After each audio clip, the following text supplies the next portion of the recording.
name's Laynie and welcome to my channel. How are you guys doing today? Leave it down below. You know I love hearing from you. If my voice sounds a little scratchy, that's because it is. Our weather has been all over the place. I'm talking 80 one day, 40 the next, but that has nothing to do with today's video. I'm here to talk perfume with you guys. I have two new scent birds in the house to try out, and I want to chat about it with you guys. So if you want to hear all about House of Belle Ave Maria and also Dulce by Rosie Jane, then make sure you stick around and make sure you click that subscribe button. Join the fam, you won't regret it, and let's get started. I won't lie, I already smelled Ave Maria because I just couldn't resist. I have heard so many people talking about this on the socials, and so I couldn't wait to get my nose on it. This is a white floral fragrance that in the advertisements gives me very like fairy vibes. Kathleen Lights was actually in some of the advertisements, and I'm a huge fan and longtime subscriber of hers. So that went right in my eyes.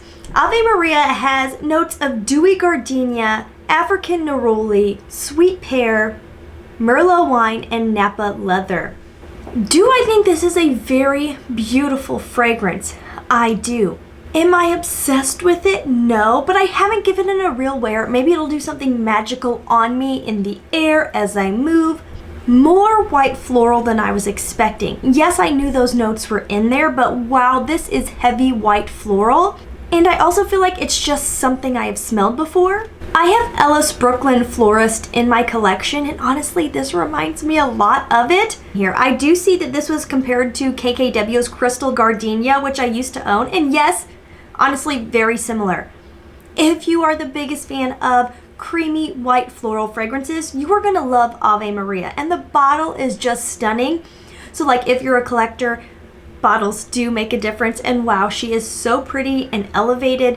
$195 is definitely not cheap, but in the niche world, it's not horrific. This seems like it's gonna have a strong projection and make a really great scent bubble because it's fairly strong just with the couple sprays I did on the piece of paper. It's creamy, it's fresh, it's uplifting. This will play beautifully in the spring and in the summer.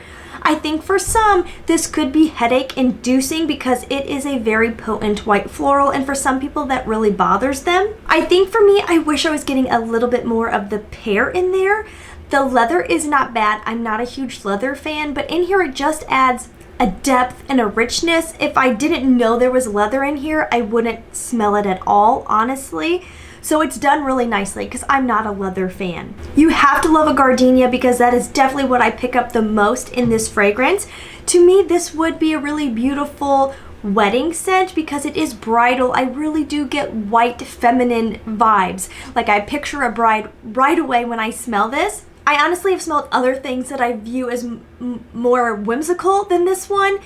To me, the advertisements really gave me more Dama Bianca vibes, where this kind of gives me more wedding vibes. I can see why people like Ave Maria. It is definitely not a bad fragrance at all, but it's just not my favorite. I'm very glad I got a trial size because I don't need a full bottle of this, especially already having Florist in my collection. The next one is one I know I have smelled before at Sephora, but do I have any scent memory of it?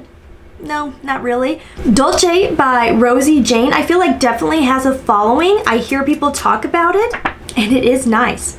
Like this is much more my style, what I enjoy wearing. There are notes of vanilla, hinoki wood, and nude musk.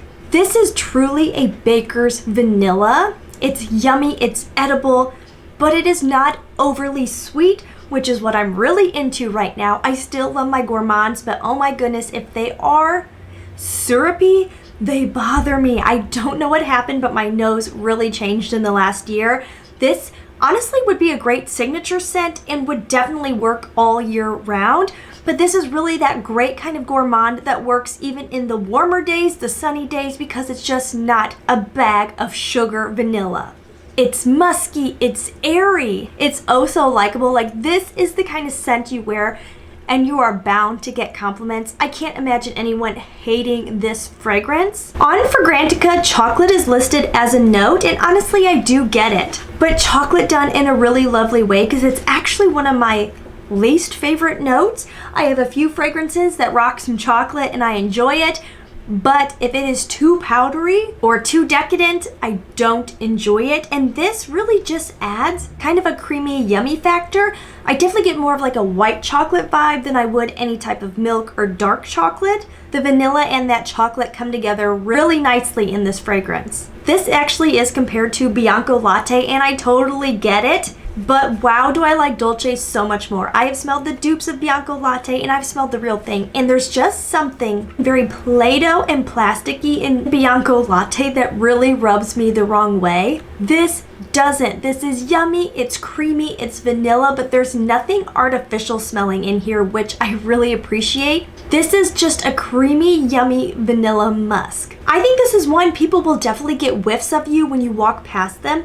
But this would be great for like an office setting or in an industry where you can't really wear powerhouse fragrances, because I don't think this would bother anybody. And I actually think you could spray fairly heavy and it's still not going to be too much. It's just so airy and fluffy and yummy. But at the same time, it doesn't go too juvenile, which is really nice for ladies in my vintage. Don't get me wrong, I do love some of my juvenile fragrances, but sometimes I also want to be like, hey, I'm 35 and I still love a good gourmand.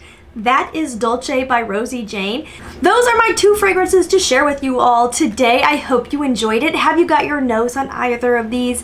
If so, what are your thoughts? Definitely leave it down below. I love hearing from you guys. And as always, please try to stay positive, because at the end of the day, that is truly all we can try to do. Mwah! I'll see you in the next one. Bye-bye.